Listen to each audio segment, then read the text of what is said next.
everyone. I'm Ashira Solomon. I'm the host of the Black and Jewish podcast. For those of you who don't know me and for those of you who follow me, welcome. I'm so happy to see you all.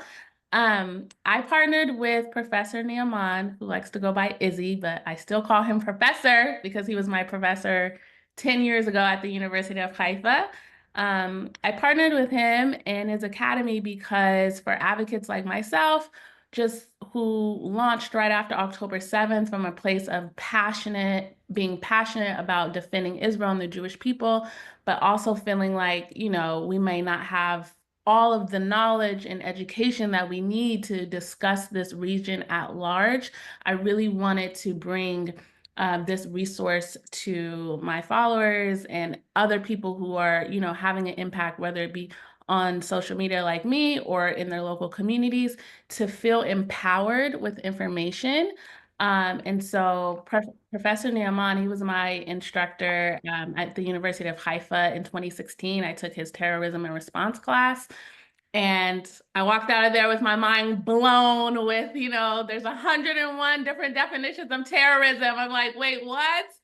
So I like to say that he is a walking encyclopedia, like anything you want to know, like history, he has it in there.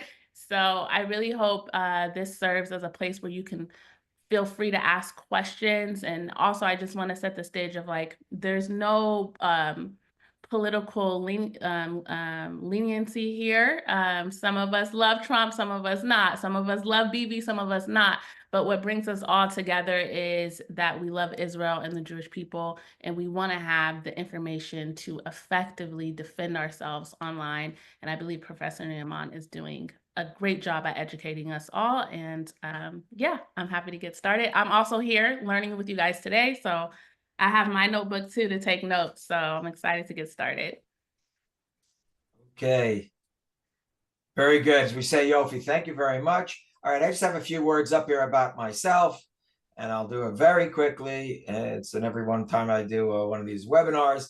I've been here for close to 50 years. I was in the army. I was on a kibbutz, served in Lebanon, and moved to the Galilee, and I'm involved in building a small community here that's religious, non-religious, everything in between. People familiar with me, I published a book, Hamas Jihad, 2016, and I said they'll never give in. They're jihadis, and people told me I was like overdoing it. Well, I really feel bad that it actually was true. I'd rather be proven incorrect. And the co-founder of the Ne'eman Academy, working with Susan here to try to get all this information out.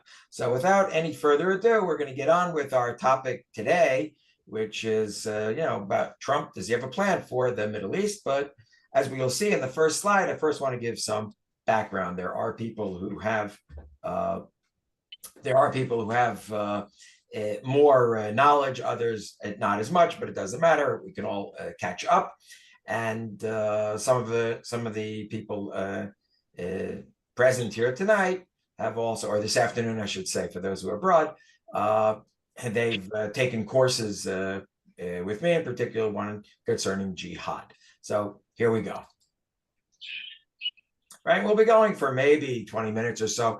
Then I'll take questions. I already had 3 questions sent in, so I'll answer them first. First and foremost, we have to deal with some of the background of what is the jihad. Before we even get to President Trump or any other presidency or any other leadership in the world, where did it begin? Well, if we look here, what is the definition of jihad? Divinely ordained Islamic global conquest in the name of Allah, right? The God of Islam. And started 1400 years ago in the 620s and has gone for those 14 centuries, about 1,000 years of success, where you had some 1/3 of the known world was captured by Islam. And in those days, everybody believed that jihad was ordained, and of course that it would be successful. And therefore, you didn't have anybody talking about it as a jihad that was something spiritual. The idea was capturing land in the name of one's God. And what we call jihadi Islam today, it was a traditional classical jihad going up to around around 200 years ago, in the mid 1800s, began to be certain changes as Christendom began to have certain successes. Okay, against jihadi Islam or the Ottoman Empire. In any case, to move things up to the 1980s, because we want to get to where we are today, and I just wanted to make it clear, it's been going on for a very long time. It's not something that's new. Starting in the 1980s, there was a big reboot of jihad, and you have the picture here of Abdullah Azzam. He was a Palestinian from the northern part of the West Bank, or what's called Samaria. And in 1967, when there was the Six-Day War, he refused to live under Israeli rule or occupation, right?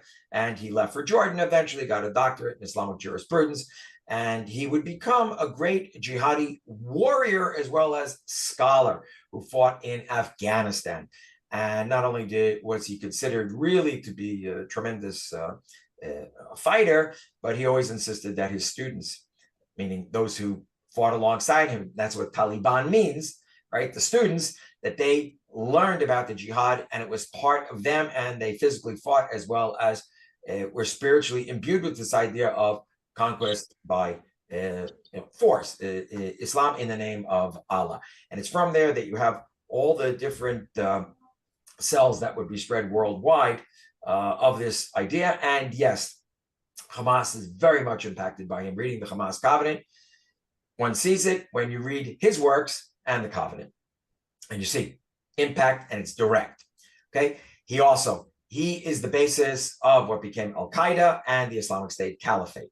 His writings, and of course many like him, plus Bin Laden was his tutorial student. Bin Laden was came in towards the end of the war in Afghanistan, 87, 88. He helped fund a lot of it with tens of millions of dollars. He also brought Azzam to America to preach in different mosques in some 50 different cities in the 1980s, where he preached not only jihad against the Soviets, right? Because that's what Afghanistan was about, but also that afterwards they're going to destroy the West, and everybody let him do it. All right. And it's interesting because when people speak of Democrats, Republicans, remember Reagan was in power. Reagan also met with leaders of the Taliban, and they're thinking, okay, that's an alliance, but jihadis don't have alliances, and we have to set all the ground rules here. That's the way it's set. Okay. And it metastasized, right? Jihad cells worldwide, wherever you hear about the Islamic State or Al-Qaeda types, it goes back to Afghanistan and Azzam. Okay, and by the way, he had teachers before him. We're not getting into them. It was great scholars that he learned from. He wasn't the first, and they go all the way back to the original sources, meaning Quran and Hadiths. All right, Hamas is jihadi Islam, and their sector is Israel/Palestine, the Jews. Okay, and everybody would have their sector, and that's also what's of great importance.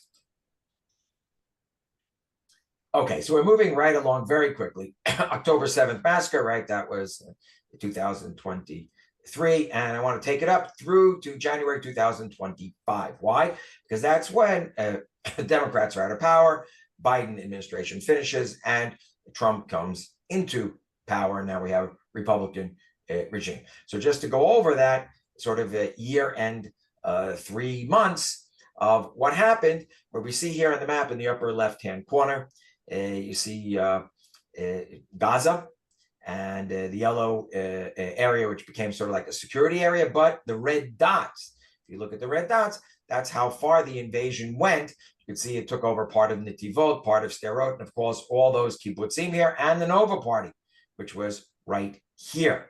Okay, the Nova, with that horrible massacre of the people celebrating music and dance and whatever else. And as we know, Yuval Raphael, who came in second now in the Eurovision, she was a survivor there and hid under the bodies when she was in one of those, it's called a migunit, in other words, an area where one should be protected by a cement structure, but Hamas killed people in there, and she lay under the bodies for hours on end. And by the way, it's not the only story hers. We have neighbors down the street where their son was shot in the arm, and his girlfriend also, they were under the bodies for hours and hours in another one of these structures. In any case, take a look. You have Yahya Sinwar here. He is a disciple of Abdullah Azzam. He's a disciple of the harshest type of jihad possible. He had been in Israeli jails for some 22 years for killing 4 Palestinians they suspected of collaboration. He was serving 4 life sentences. He would get out under the Gilad Shalit agreement. That was in 2011. In any case, that great massacre, 1,200 were killed, mainly civilians. The total number in Israel today, 1,868, including security forces. We're not going to go into all the statistics. Israel had a counterattack. It took 3 weeks to get organized to begin it. There were hostages taken, 251, of which today there are still 58 in Gaza. We believe that only 21 of them are alive. Deals that were made back and forth, and of course, Israel having to release a lot of prisoners who were terrorists and been involved in terror activities. And of course, it's 10 to 1 or 20 to 1 or 30 to 1 or 40 to 1 for every Israeli. Or we had foreigners also from Thailand and Nepal that were also taken, okay? And it's the same ratio. Gaza casualties are about 53,000. There's arguments back and forth. It is more, it's less. But the most important, when the casualties are given, they don't talk about the amount that are actual Hamas fighters / terrorists, which is about 20 some odd thousand, meaning the ratio is about 1 to 1.5. And remember, fighting in civilian zones, that's very difficult to keep it way down, especially when they use them as human shields. Something which Azam, Sinwar, and all the jihadis say they can use human shields of their own, because everybody who gets killed goes automatically to heaven.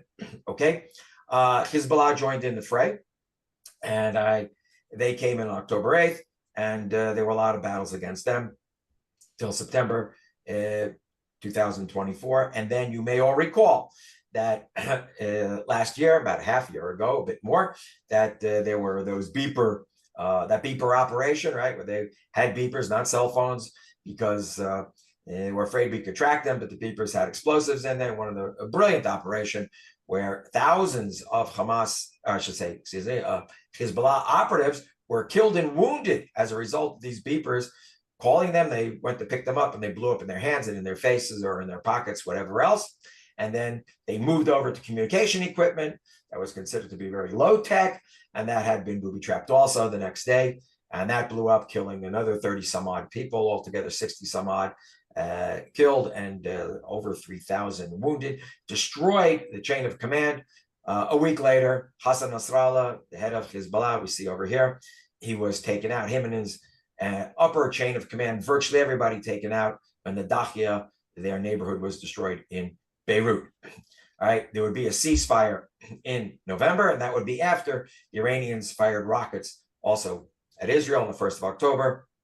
We would respond at the end of October, taking out their anti-aircraft that were around their oil facilities, but also, of course, around apparently nuclear sites in some strategic regions. And that's where it stopped. Okay, and we have to put that there. Why? Because we know that's where, when Trump took office, right, there's the whole negotiations now going on with the Iranians, but as a result of, right, that ceasefire. And where do you go from here?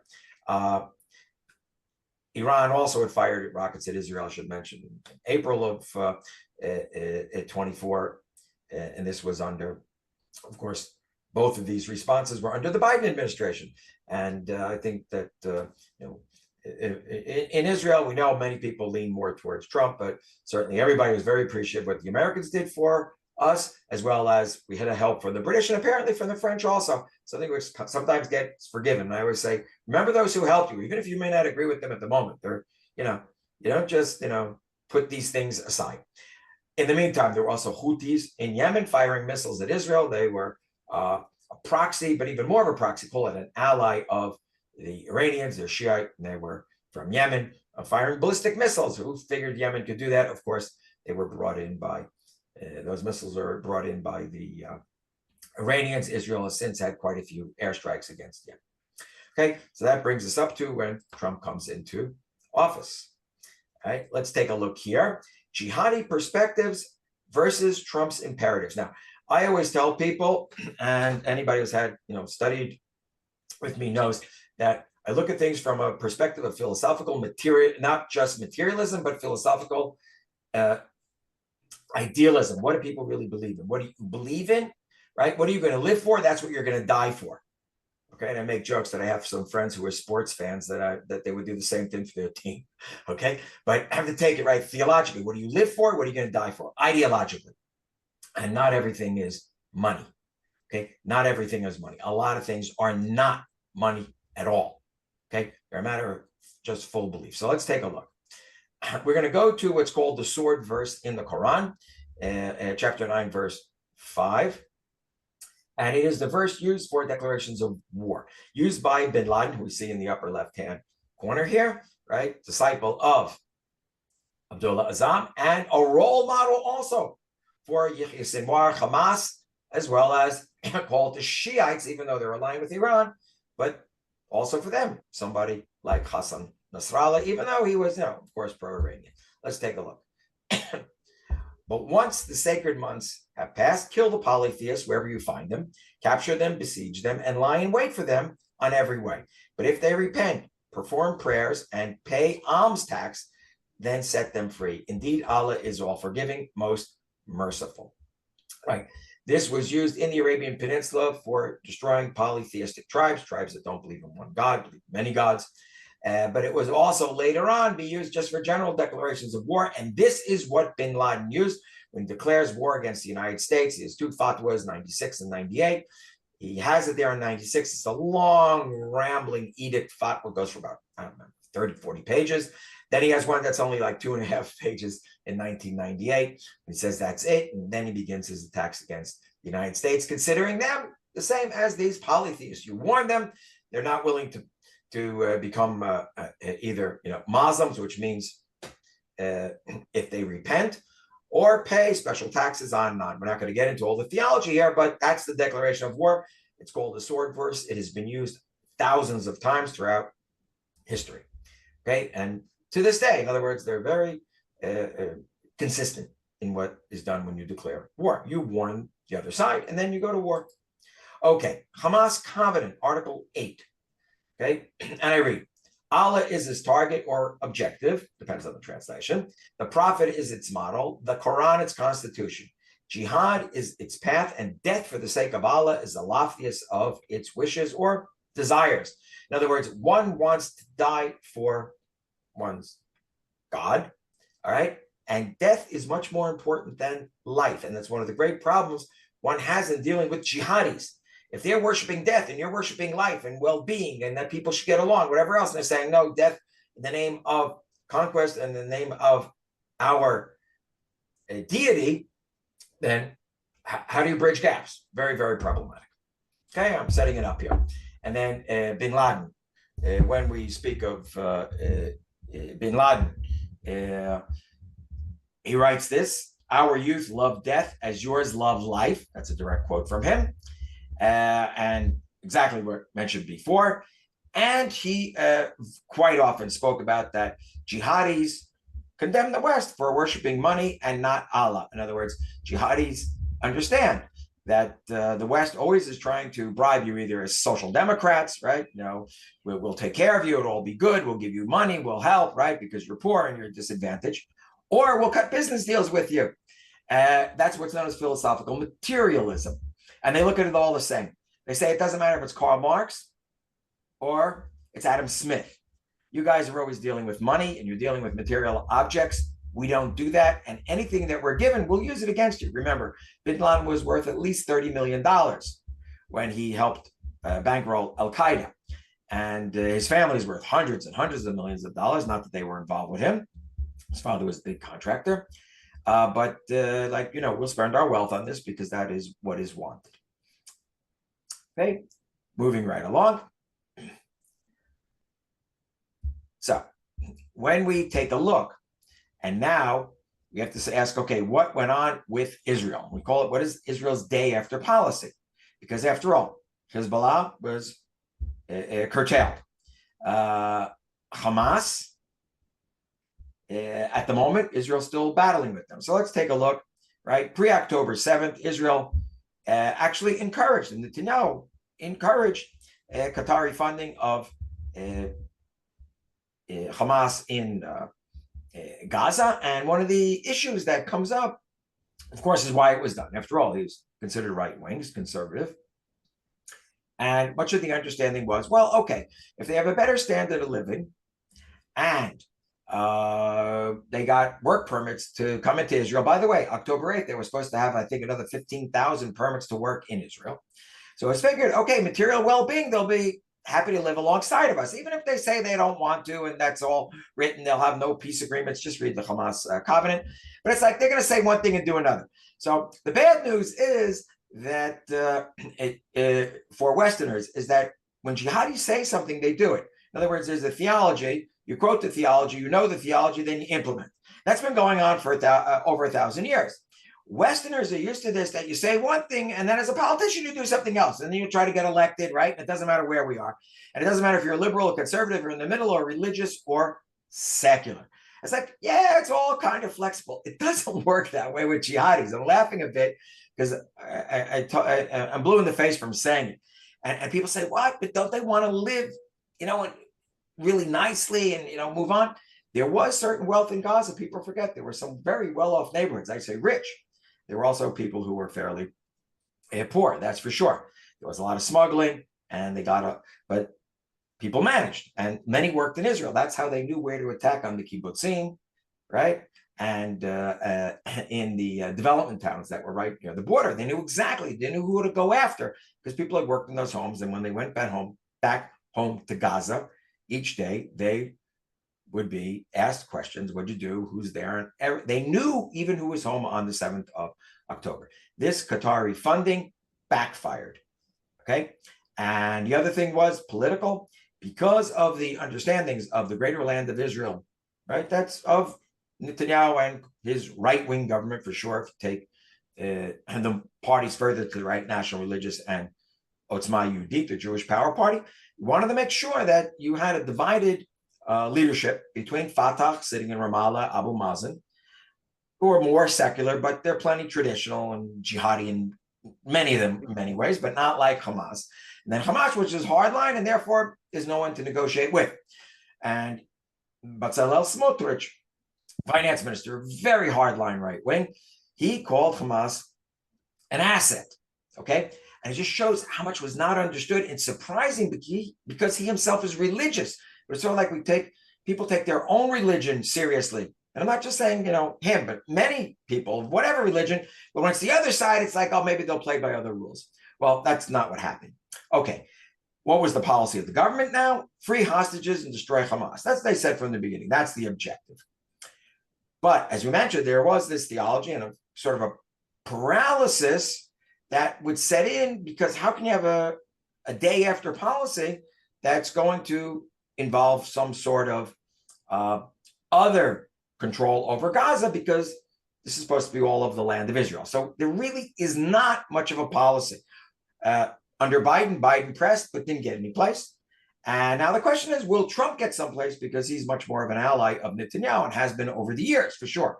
Netanyahu is much more, he's in support of the Republican Party, just like the Republicans support him and not the Israeli, let's call it more liberal parties or left, or Netanyahu, certainly not a supporter of the Democrats, although it's said that with Biden, he got along at times quite well, and other times, as we know, not so well. So the question at the end would be, who's going to rule Gaza? Well, Israel, no decision's been made to do that. The West would not accept it. I don't know. Doesn't seem like the Americans, even under Trump, would. Hamas, well, if you leave them in power or you don't destroy them, and that's not an easy task, so they could still nominally be in power. And as long as they're the ones handing out the food and hijacking trucks and whatever else with supplies, so whoever feeds you, that's who you support, or the Palestinian Authority, right? It would mean you'd have to bring them in with some arrangement that would be made with moderate Arab countries, okay? So we're really in a dilemma. Here we have the symbol of Hamas, their emblem, and of course, one of the tunnels that was found in Rafiah that went underneath into Egypt, okay? And let's remember, Assisi is supposed to be an ally of Israel and the West, but apparently there's some shenanigans going on that it was known that this could happen. And here, Israel found it, and nobody wanted Israel to go to the Philadelphia line right on the border. Why? Because this is what was found. It was smuggling even through Sinai, where Egypt's supposed to be an ally. So a lot of things went wrong. Okay, so moving on, Trump, Netanyahu, Gaza peace plans. So now we're, January, February, March. What do they want? Well, first of all, there was a suggestion by the moderate Arab countries, right, the ones that are considered secular, nationalist, that they would put up money with the Europeans to rebuild Gaza. Now, that was after Trump began to speak about his Riviera plans, and that, people from Gaza would move to Egypt, to Jordan, whatever. Question was all of them, or was it, we're going to leave? Would any come back? Would it be in the meantime? A lot of questions there. But when that came up, and of course, the Israeli government would, this government for sure would be in favor of it. But the question was, how implementable was it? Okay, so when they came up and said it cost $53 billion, nobody said they were going to foot the bill yet. But they probably could have gotten the money for it. It's not a lot of money when you think about some of the deals going on now. Trump in the Gulf. But it was rejected. In other words, it said, no, we don't want that, have to destroy Hamas, otherwise you may leave them in power. There were other reasons. Releasing hostages, very important, and alleviating the humanitarian crisis, right, which is being done now. The immediate, today, last couple of days, has been a discussion of having them move to Libya. Okay, so that's on the boards. And last slide before we get on with some questions. We're now speak about specific policies that Trump has, because I was asked, of course, here, well, what does Trump want? He was just had a visit in the Middle East, the Gulf area in particular. Well, there's the Iran deal, nuclear. Will it be used for civilian development, or can it be destroyed? And they have so many sites spread out so deep underground that it said even Israel, America, and a whole coalition, the question would be, would you knock them all out? Israel was very in favor, and I'd say even those who were not Netanyahu supporters, saying you have to knock it out because they're going to cheat. The Americans say is they would have a way of verifying if there's any cheating going on. Lebanon. Hezbollah was tremendously weakened because of Israeli operations. And of course, everybody wants to empower the Lebanese state under Joseph Aoun, who's their president, and give power back to the people in different communities. The Houthis in Yemen, the Americans now have a ceasefire with them. Apparently, it cost a lot of money to bomb them for over a month and destroy what they have, but they haven't gotten everything destroyed, and the Houthis are hurting. Israel also has bombing missions there, whether at their airport, their naval ports, or certain military industries that the Iranians set up. So the question is, will that hold? They still fire rockets at Israel. We just had it last night. Qatar. And this is a big one. They have a jihadi agenda. Their financial arrangements in America for education, especially higher education, but also K through 12, have been putting across a very pro-jihad approach. And it's the younger generation is very much turned on Israel. And we see it in the college campus demonstrations. This has been going on for a long time, since the 90s, but even more so the 2000s. And then the last 10 years, tremendously so. There have been a lot of investigations into this and research. There's also, well, what is Trump's policy? He believes in financial inclusion. Investment in the United States, business deals, there's investment in Europe, and he figures he can bring them in. They have not let go of the Wahhabist hardline jihad approach, and they say so proudly, outwardly. Okay, so there's a whole question here. And I ask it, does the American administration think they can buy off the jihad? Because there's no such thing as deterrence in this. There's only delayance, can be delayed. And it's a soft jihad. It's civil, academic, and government influenced. Okay, so I see it as extremely dangerous. It's not a war immediately, but look what's going on, right? And by the way, what starts against Israel and the Jews spills over to non-Jews, especially when America's Christian. And we know there are plenty of clashes between Christendom, the West, and Islamic jihad. UAE, Saudi Arabia, non-jihad. Saudi Arabia moved away from it. The UAE is for years have said, no, we're done with this. We want a whole reform. We want to work with the West. We're pluralistic. We have no intention of capturing anything. And we have MBS, Mohammed bin Salman, Saudi Arabia says, I'm in the same direction. So that looks fine. Now, Turkey, NATO ally. Trump has a lot of respect for Erdogan and the military, but he is very actively building, and has done now for 10, 20 years, a hardline Islamic community or society in Turkey. He arrests his opposition who are secular, a lot of them in jail, so he can win the next election. But there's this whole question, what will happen? And why is that? Because of what the big issue is Syria. You had the overthrow there, Assad out, al-Julani in. Al-Julani had been in Al-Qaeda, known as the Nusra Front in this area. And he was an ally of the Turks. And now there's a question, would there be security zones in Syria? For instance, south of Damascus, they cannot have any troops. All right, so Trump, it seems, would negotiate where this would be in Turkey, so Israel has a secure northern border, and Turkey would have the influence in Syria that they believe they deserve, as in this, they have a neo-Ottoman perspective of we're rebuilding the Ottoman Empire. Okay, worldview that Trump administration has, and very much Western, right? Capital investment buys off jihad, and I would say there are plenty of Democrats think the same thing. But this comes from a Cold War attitude that the U.S. had towards the Russians, the USSR, and they say, look, they collapsed in the end, right? Reagan collapses the evil empire through building a much more powerful economy, and the Russians can't keep up.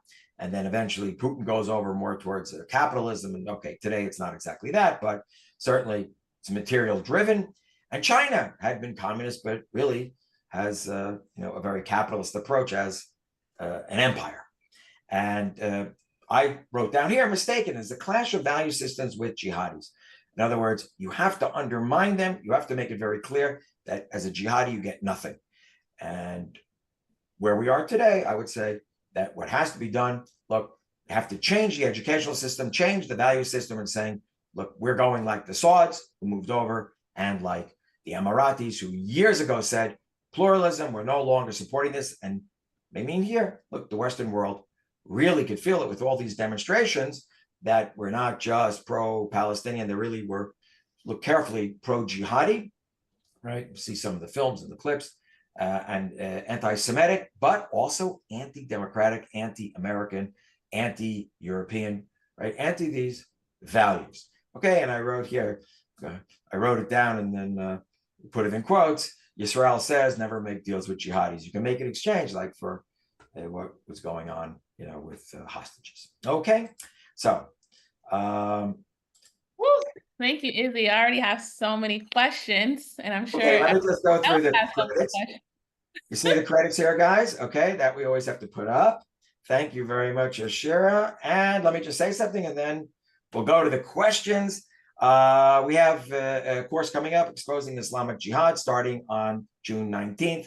It's 12 lectures, actually 13. We throw an extra one. They'll also on the 26th, we'll start on anti-Semitism, but we'll get to that another time. People will be notified of what is going on. Okay, great. Ashira, over to you. Thank you. Okay. Wow. So I have so many questions. But I want to get to the questions in the chat. And then if you guys have questions, you can also come off mute and ask questions, or you can drop them in the chat and I'll read the questions. So Kaya Lev had a question, or two questions, pertaining to the Qataris.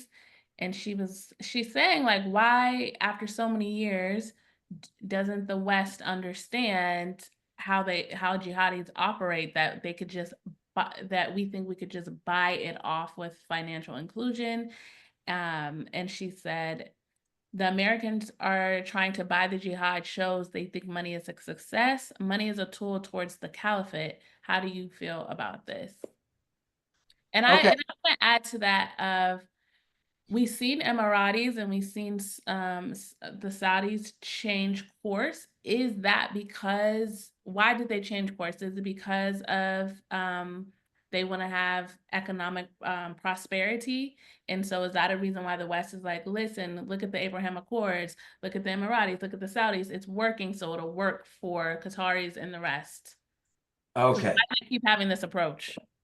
Okay. So number one, a lot of people are unaware, and they don't, let's say most people here are aware of what the jihadi approach is. Most are not aware. And when you explain it to them the first time, they don't believe you.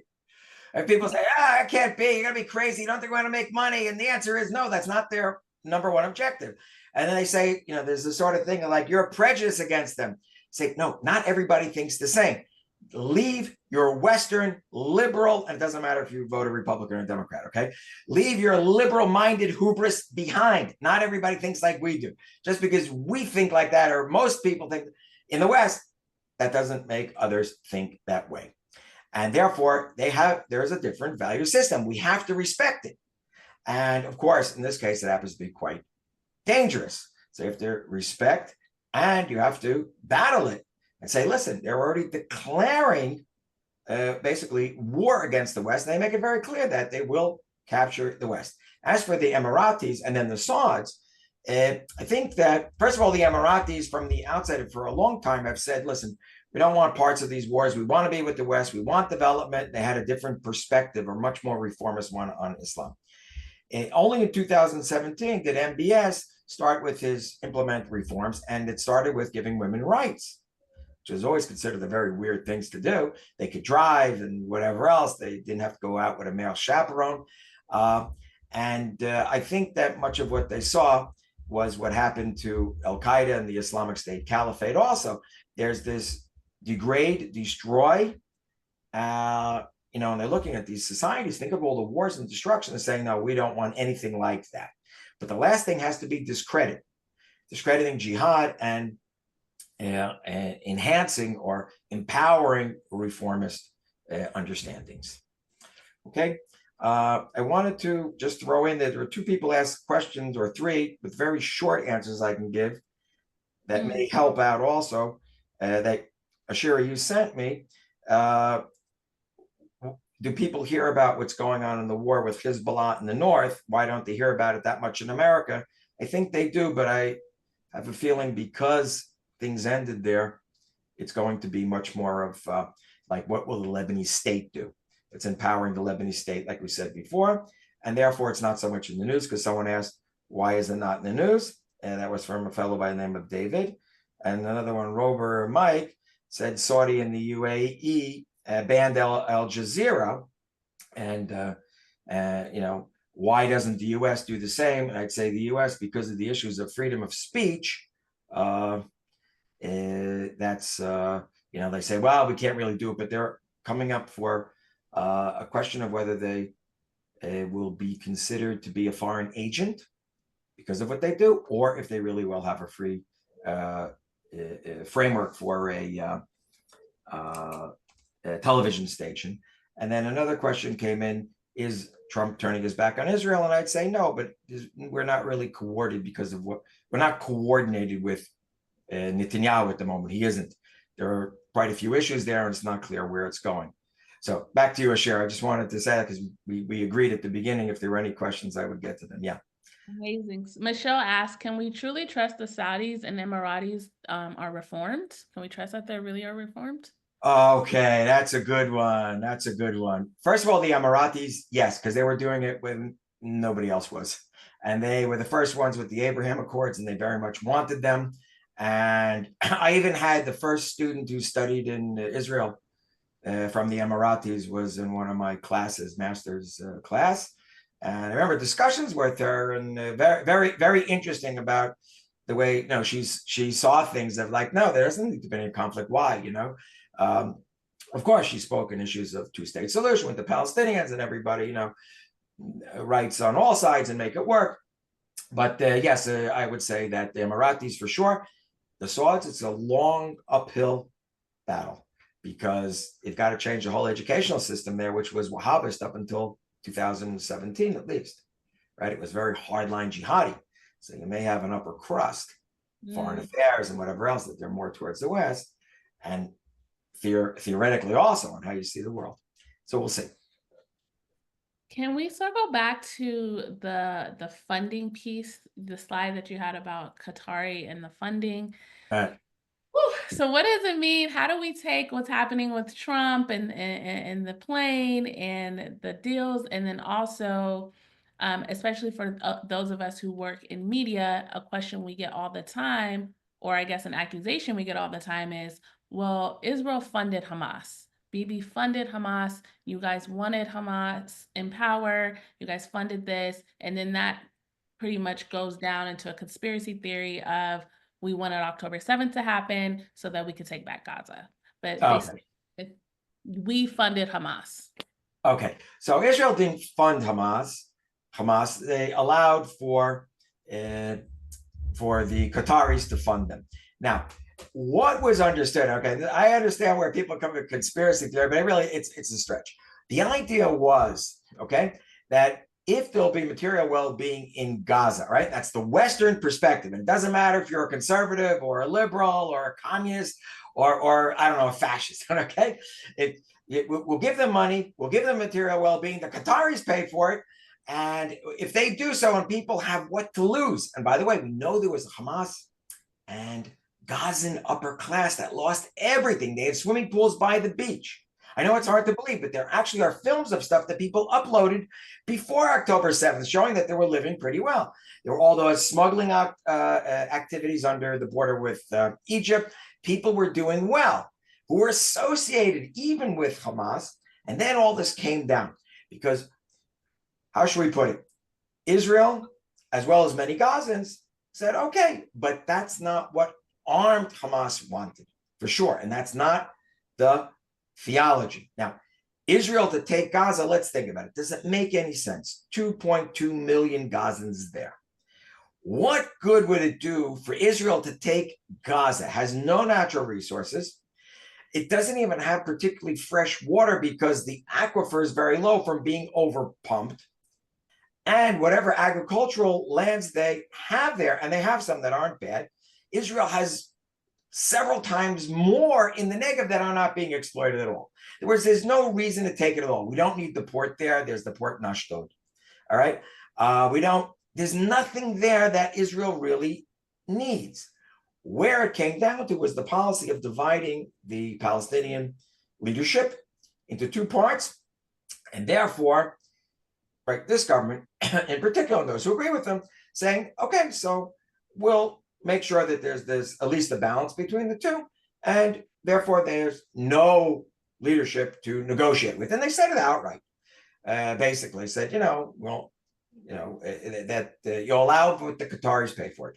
So the conspiracy theory doesn't fit for Israel taking Gaza. I mean, it's a wreck now. And even if it wasn't, what you could do, absorb 2.2 million Palestinians who don't want you there, it's not a smart thing to do. So I understand why people can really stretch out there, but it makes absolutely no sense. It simply was a complete, total mistake, right, of analysis on Israel's part and falling into the same hole that everybody else falls into in trying to put jihadis into a Western mindset. In terms of being able to destroy Hamas physically, we had a conversation before, and we were talking about, yes, we can destroy Hamas physically, but destroying them from a philosophical level won't happen. Is there any example in history of other conflicts with people who had a strong ideology towards one way, and we saw, I guess, society being able to reform and move forward? Like, do you believe we could ever destroy the idea of jihad? Okay. So I think that is the crux of all the questions. That's why in discussions I've had, and some people here on the Zoom familiar with it, degrade, meaning there's a lot of economic pressures or whatever else, destroy, all right? And degrade and destroy is also infrastructure and then physically the actual body of Hamas, which is quite difficult because there'll be an insurgency for a while, for sure. All you need is a few guys with weapons running around and some explosives. But there's also the whole thing of discredit. Discredit. In other words, the idea of changing means that you're going to have to go back to the theology. Now, the other part of the question was, did we ever have an ideology that one was able to change it? It has to be totally discredited. So I'm going to go to Nazism and Imperial Japanese Shinto understandings from World War II. Okay. The way they were dealt with was degrade, destroy. That was done to both, right? Germany didn't need nuclear weapons, and Japan, it were. And then to discredit it in the aftermath that nobody really wants to be there. So in Japan, it worked quite well, because you don't hear about, extreme right wing in Japan. I mean, barely at all. In Europe, Germany, they say there's the rise of a far right wing party, which I don't follow that closely. But the question is, has it cropped up again? And how does one discredit it? But remember, it's an ideology. In other words, if someone would say to you that they are genetically superior, right? So if they look at science as being, the end all, and you can prove it to them, so it's an ideology, and they could say, okay, you know what? You showed me it doesn't quite work. Unless they take it, quote, as a theology. And that's the problem with the jihad. It's a theology. And therefore, the only way to change it is we have to go back to the Quran, the theology of the first period, known as the Meccan period, from 610 to 622, when Islam was much more pluralistic before Muhammad and his followers went to Medina. And then it became very conflictual for all sorts of reasons I'm not going to go into here. And what happened is it was abrogated or nullified the earlier pluralistic period. And I claim that the answer is what's called a reverse abrogation, reversing it, saying go back. And that, more or less, when you listen to some of the Emirati speakers, they talk and hint broadly at the Meccan period. We've got along, we did it before, we can go with this. And it's there theologically, but you need a great scholar, theologian, with a lot of following and respect that says, look, enough. If Allah would have wanted the West to lose, they would have lost by now. How is it that the Jews came back to their ancient homeland? Because it's written right in the Quran that this area is ours, okay? And that we should follow the covenant. So we weren't here for 1900 years, and now we're back. So you know what? Apparently that's what's wanted. Stop here, that's theirs. Or as Tawili writes, he's Shiite. He says, if the Zionists were going to invade Saudi Arabia, I would fight them to the end. But they're in their homeland. I have no reason to fight them. They were given that land. It's theirs. They're not demanding anything that belongs to me. Okay? And he was Shiite. He studied in Iran and in the end rebelled against the Ayatollahs. He actually lives in Australia. Okay? So that's the answer. There needs to be a rethinking theologically, but it has to come from within, because for non-Muslims to talk about it, so they're saying, you're from the outside, you want to eliminate jihad. That's have to want to eliminate it from within. And if there's enough degrade and destroy, right, it starts bringing up a theological question. Wait a minute, why is this happening? What went wrong? Okay, so I say they're all connected. Do you know a percentage of the population of like the youth who subscribe to jihad, who support it, versus who are more reformist in the Muslim community? Actually, no, I don't know it. It was a good thing I should look up. I should investigate it. Now you're giving me some homework. Do homework. Now you're giving me homework. No, but that's a good one, because the last time I did public opinion polls, right before I published the book, Hamas Jihad, when I published it in 2016. And what I did was take the public opinion polls, and then some 7% overall were in favor of jihad right to the end, the real hard line. And by the way, it was pretty steady, whether it was America or the West or in the Arab world or, in Indonesia. It was pretty steady. So you know what? It's something that really needs to be looked up, because it will tell us what the trends will be to the future. So very good question. I got something to do now. Bobby said there's a movement out of Turkey called Hizmet, which is moderate Muslim. Do you know about this movement, Izzy? Okay, I haven't. I've heard of it, and I've actually discussed it with Bobby a bit. The question always comes down: is it moderate or is it reformist? someone's moderate, there's always a question, are you a true moderate, or is it moderate for the moment? In other words, no, we got to get along. Right now, we have to get along. There's no reason to fight, whatever else. But my question is, wait a minute, if it says jihad, that you should go on jihad, whether it's in the Quran or Hadith, are you saying to eliminate that? Are you saying to abrogate, nullify it? Or are you saying that it's only delayed? Because if you're being moderate for the moment, you're delaying it, then in essence, you're a jihadi in the future. So that's always my question. I want to nail it down as this. Does everybody have the right to their religion, nationalism, their belief in God or not belief in God, and do not have to be Muslims, and you respect all state borders, and nobody's going to war to change anybody's belief system.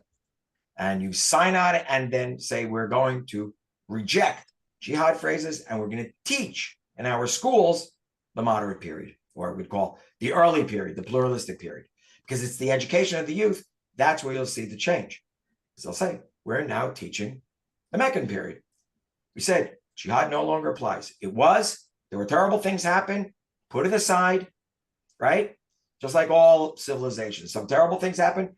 We know it, we learn it, we're not doing it again. We want reform. But there are reformers out there. There are some reformers out there that actually said we have to eliminate all of this. Be done with it. No more jihad, no more anything. By the way, there are those Muslims who have converted to Christianity, and seriously so, they're the ones who do the most battle on the internet because they're so familiar with it.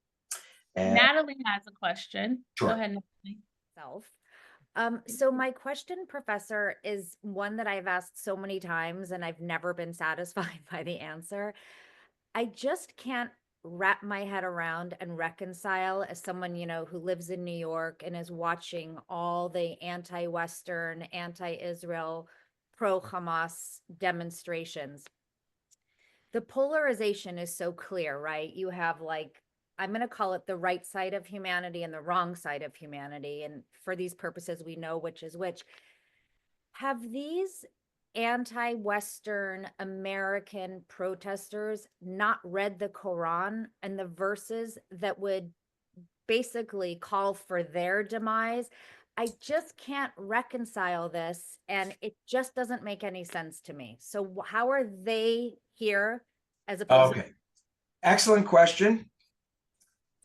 In the course, there's a class I get into this, and it touches a lot on anti-Semitism.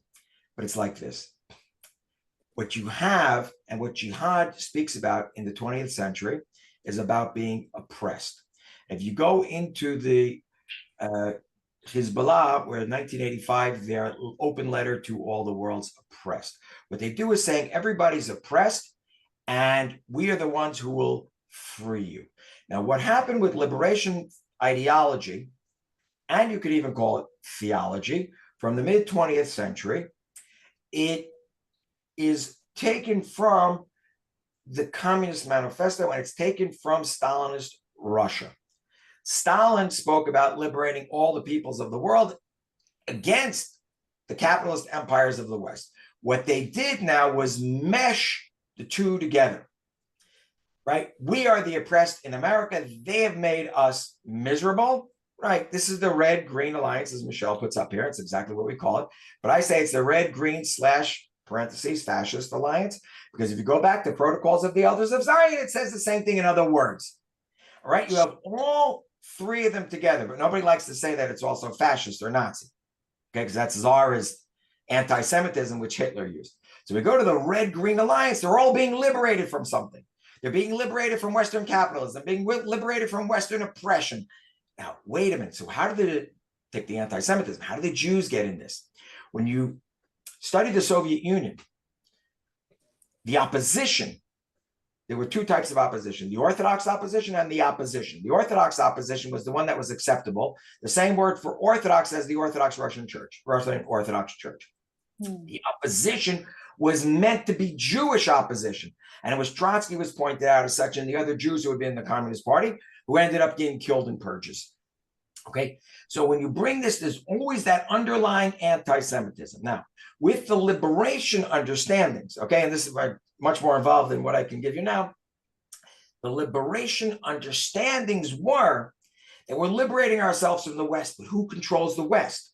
When you go into Nazi propaganda, who controlled the British Empire? Who controlled FDR and the United States? The Jews were behind everything with their money.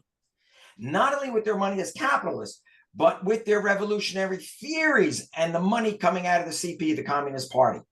The demonization of the Jews, because they really control everything. All you need to do is go into Article 22 of the Hamas Covenant, and it's all there. They put the whole thing together under one article, okay? And you see it tied to that's the Red-Green Alliance, but really it's taken from Protocols of the Elders of Zion and Mein Kampf all at the same time with traditional Islamic anti-Semitism blended in, right?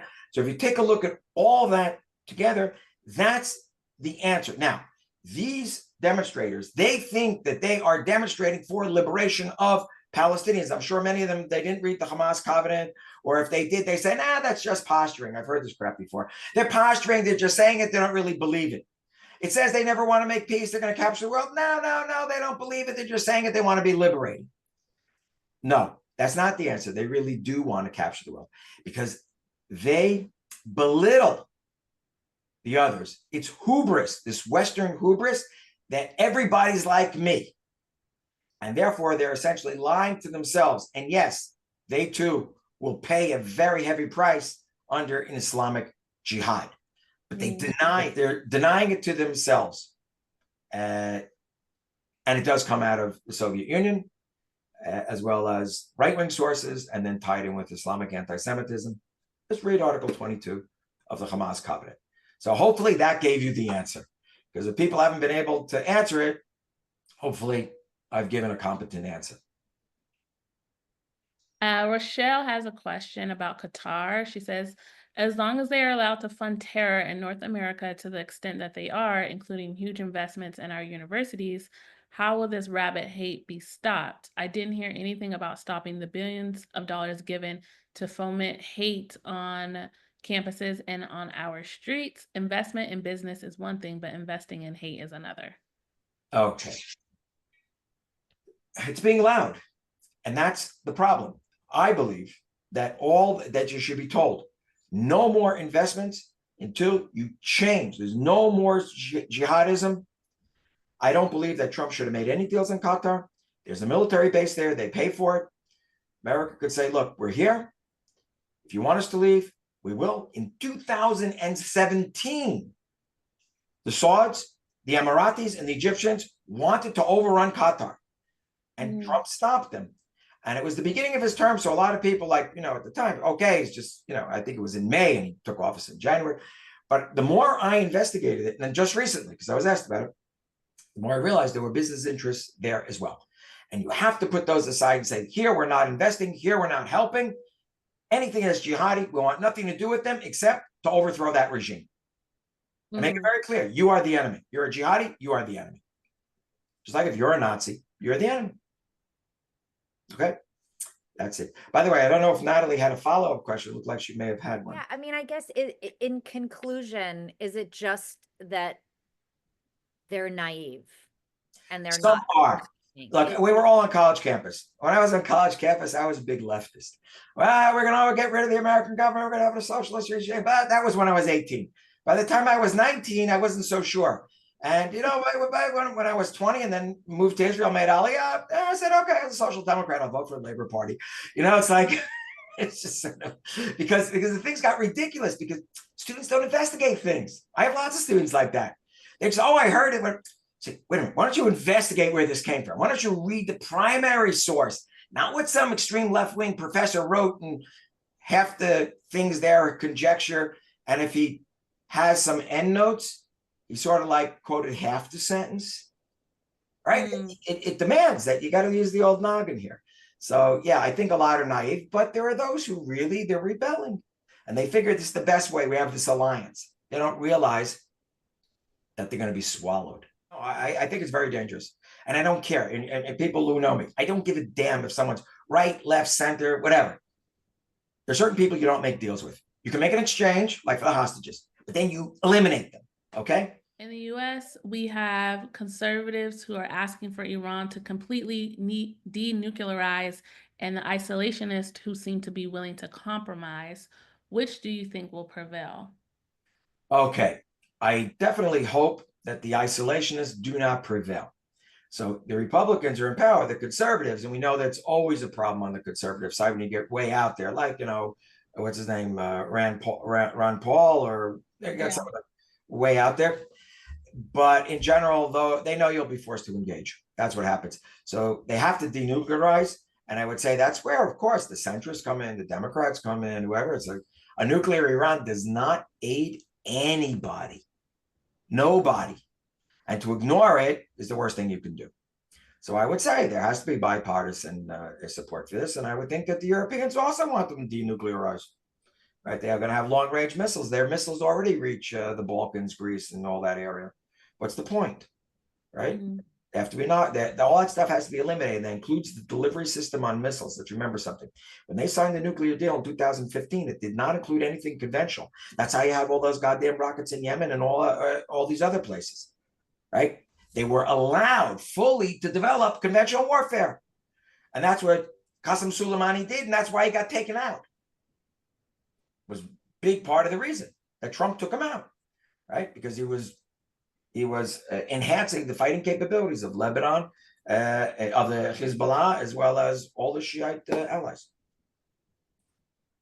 Well, I would love to take one more question, you guys, and let you go. I also want to say to those who follow me and came to the webinar because of me, and if you guys also work in media, Izzy has offered to be a resource to you as well and to take your questions if you want to email him directly and to help with sources and any help that we need to, fight online during, on social media or help with, when we have to go and do debates or whatever it may be, that Izzy is happy to be a resource for us. For sure.